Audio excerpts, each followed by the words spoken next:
अच्छा भैया ये कैसे हम भेजा तनी। हम हरिंदर पांडे व्यास है, कंपनी के नाम बा सोना सेंट, जेकर मालिक हमारा संजीत सरगम जी बानी, यहाँ के आजमगढ़ के निवासी बानी। मोबाइल उठाई केवल सोना सेंट लिखे, फिर हमारा गाना सुनी, चैनल के लाइक करी, सब्सक्राइब जरूर से जरूर करे के बा। हर एक गाना रहुआ सबके पर सुने के मिली। बस ये हमार गाना बा। धन्यवाद। आई अब गाना के तरफ चल जाओ।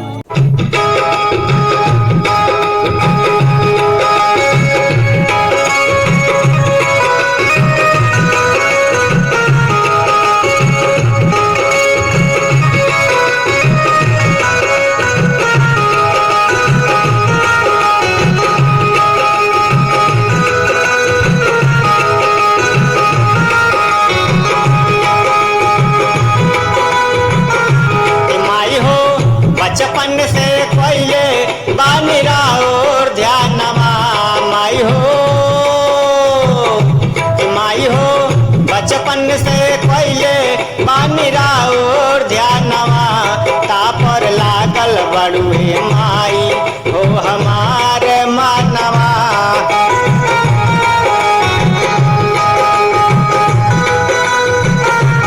तापर लागल बड़ुए माई हो हमार मानवा।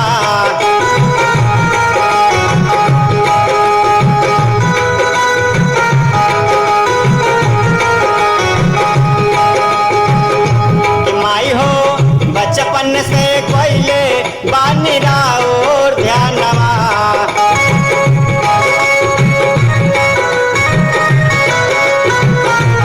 माई हो बचपन से पहले बानिरा और ध्यानवा तापर लागल बड़ुए माई हो हमार मानवा।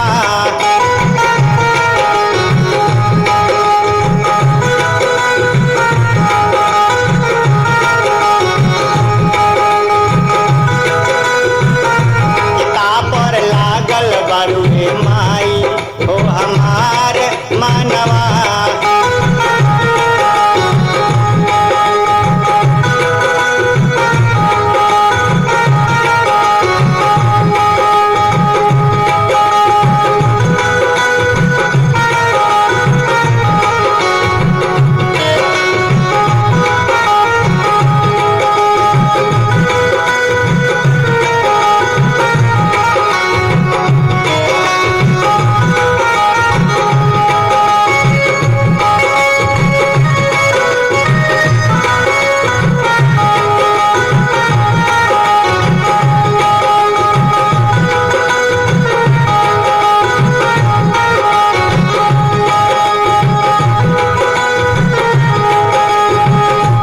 दुर्गा चंडी काली बना के पूजालो।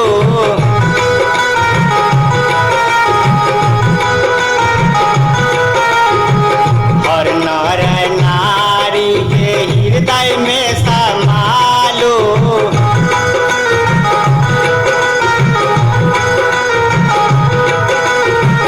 नव दुर्गा चंडी काली बना के पूजालो। हर नर नारी के हृदय में समालो। माई हो मन में रामावे सबरा और नामवा।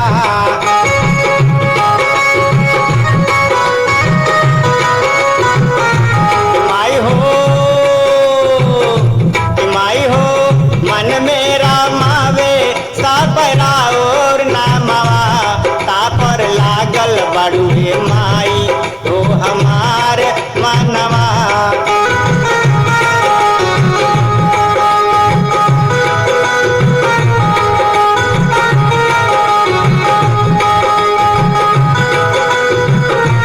तापर लागल बड़ुए माई हो हमार मानवा।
माई हो हजरी लगावा आके सभा बिचवा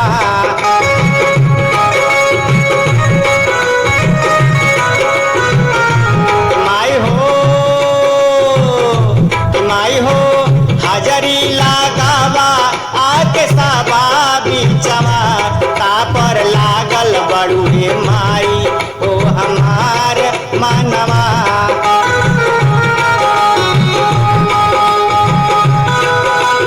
तापर लागल बड़ुए माई ओ हमार मनवा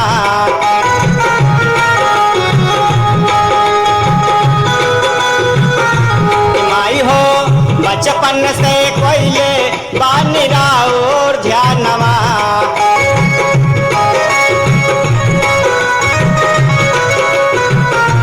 माई हो बचपन से कोइले बानिरा और ध्यानवा तापर लागल बड़ुए माई ओ हमार मनवा